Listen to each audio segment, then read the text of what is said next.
Jelajahi cara baru mendapatkan informasi. Download Metro TV Extend sekarang.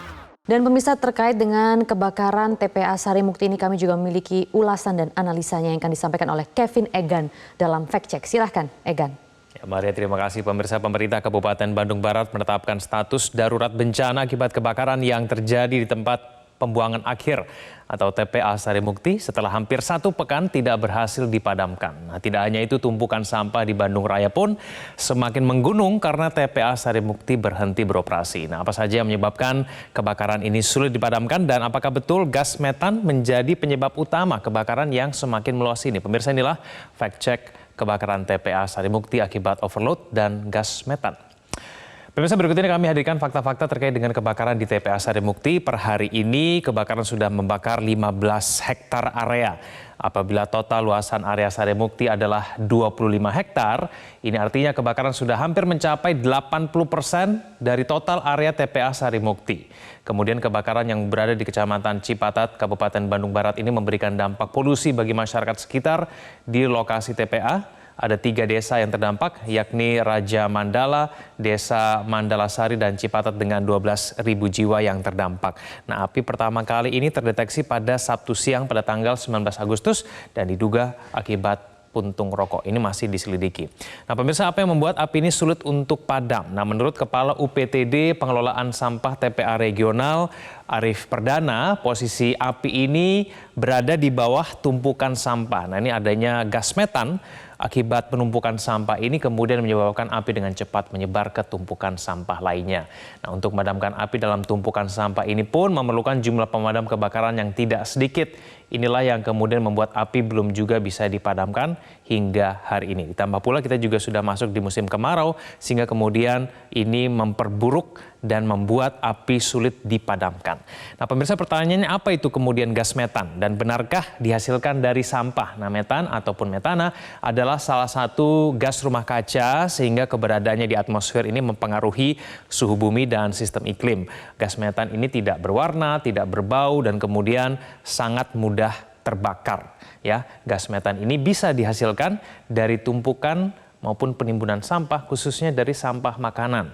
Nah, itulah mengapa kemudian seringkali kita diminta untuk selalu menghabiskan makanan yang kita makan. Karena sampah makanan ini bisa menghasilkan gas metan ataupun gas metana. Nah, perlu diketahui juga pemirsa bahwa sebetulnya gas metan ini tidak selalu memberikan efek buruk. Gas metan ini sebetulnya bisa diolah untuk menjadi sumber energi pembakaran sebagai pengganti LPG. Jadi sebetulnya apabila diolah dengan benar, maka gas metan ataupun gas metana ini bisa digunakan untuk memasak.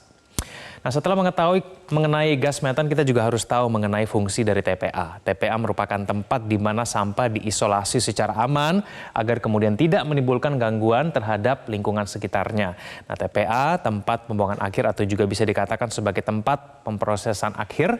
Nah, jadi TPA ini menerima sampah dari hasil pemilihan di TPS dan TPST yang kemudian merupakan tempat pembuangan sementara ataupun tempat pengolahan sampah terpadu. Nah, di TPS, TPST, dan TPA, sampah akan dikelola dengan cara pemilahan dan didaur ulang. Setelah dilakukan daur ulang dan pemilahan, penimbunan sampah residu dengan metode landfill akan dilakukan.